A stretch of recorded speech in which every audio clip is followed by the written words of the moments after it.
ប្រវត្តិឈប់នរៀងសីពខៀវកាឆ្កៀលព្រៀង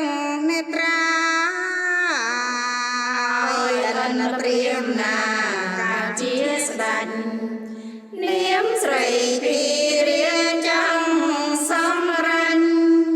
ឲ្យបានសារពេញសាងស្រាចា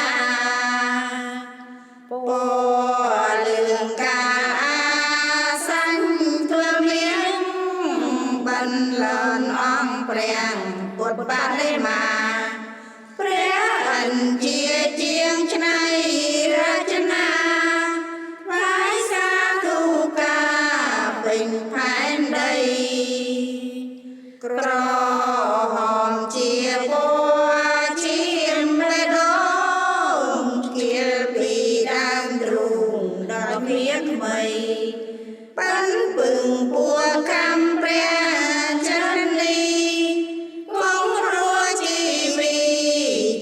ស្បាយទៅពសអាយទីនដំរិសមង្គលបវមានចិនចៅត្រូវរៀងបណ្ដេញមិនឲ្យនៅព្រមទាំងកូនចៅភរិយាណាហងស្មាតលោហិនសាញ់ខ្លួនតាំងដូមេតា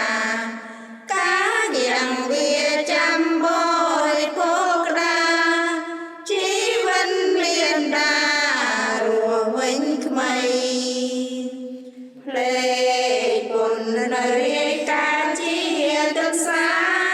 យឲ្យទៀនពុំស្ដាយជីវិតអីលោតចូលនួងភ្លើងពុំ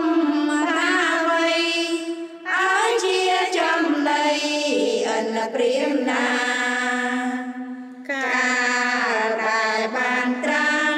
ជាព្រះគុណជាកុនត្រៃភូមិក្នុងលោកាពណ៌ទាំង6នោះសានណាคล้ายមកកើតជាចព័ន្ធរាំងសី